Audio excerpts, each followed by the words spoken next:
এখন তো নতুন আরেকটা ভেজাল লেগে গেছে, পিআর পদ্ধতিতে নির্বাচন চায়। ক্ষুদ্র ক্ষুদ্র কিছু দল আছে, এরা কি পদ্ধতিতে চায়? পিআর পদ্ধতিতে সংখ্যানুপাতের ভিত্তিতে পার্লামেন্ট মেম্বার নির্বাচিত হয়। আমি এটার পক্ষে না, শরীয়ত এটাকে সমর্থন করেন। আপনি যাকে নেতা বানাবেন তাকে চিনতে হবে, কথা বলেন।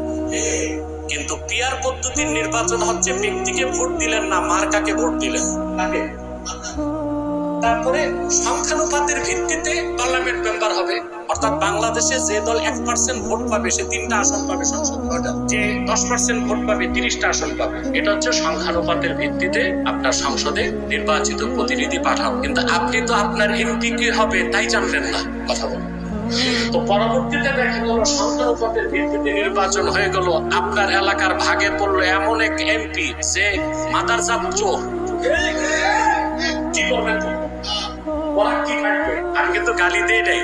মাদারজাত চোর মানে জন্মসূত্রে চোর, মানে ওর বাপও চোর ছিল, ও কি চোর, কিছু করার থাকবে? 2 নম্বর সমস্যা যেটা হবে আমি বলে দিচ্ছি, আমাদের দেশের জন্য হুমকি পিআর পদ্ধতিতে নির্বাচন। কেন? বাংলাদেশে হিন্দুদের ভোট আছে লক্ষ লক্ষ। এই হিন্দুরা, হিন্দু বৌদ্ধ খ্রিস্টান ঐক্য পরিষদ যদি পিআর পদ্ধতিতে নির্বাচনে অংশগ্রহণ করে, তারা সংখ্যানুপাতের ভিত্তিতে জাতীয় সংসদে অসংখ্য আসন পেয়ে যাবে। বাংলাদেশে যে পার্বত্য চট্টগ্রামে আছে উপজাতি, তারা দীর্ঘদিনের দাবি তাদেরকে আদিবাসী স্বীকৃতি দিতে হবে। আমরা বলি আদিবাসী না, তারা উপজাতি।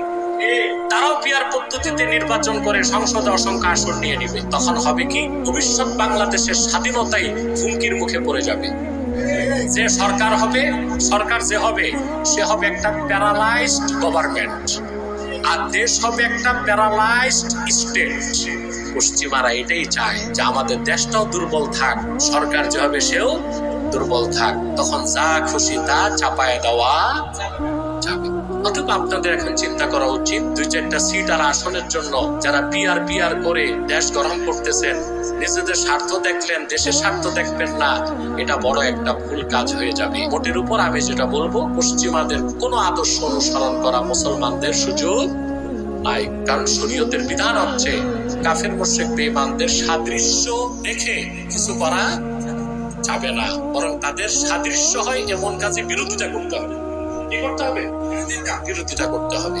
আজকে দেখতেছেন নিউ ইয়র্কে মেয়র পদপ্রার্থী একজন মুসলিম নামধারী মামদানি, কিন্তু এই কোনো খাঁটি মুসলমানও না, নামটা শুধু মুসলমানের। আমেরিকাতে কথা উঠতেছে যে এই লোক তো মেয়র হইলে খেলাফত কায়েম করবে, যে লোক নামাজ পড়ে না, ইসলামের মৌলিক বিশ্বাস নাই, শুধু নামটা মুসলিম, বলতেছে সে যদি ক্ষমতায় যায় খেলাফত কায়েম করে ফেলবে নিউ ইয়র্কে।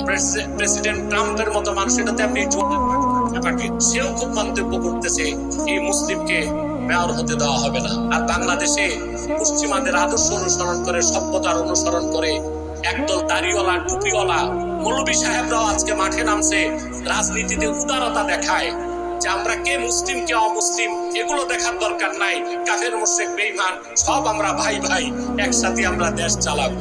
নাউজুবিল্লাহ বলবেন না? আল্লাহ আমাদেরকে পশ্চিমাদের অপসংস্কৃতি ও সভ্যতা নামের অসভ্যতা থেকে রক্ষা করুন। বলুন আল্লাহুম্মা আমিন।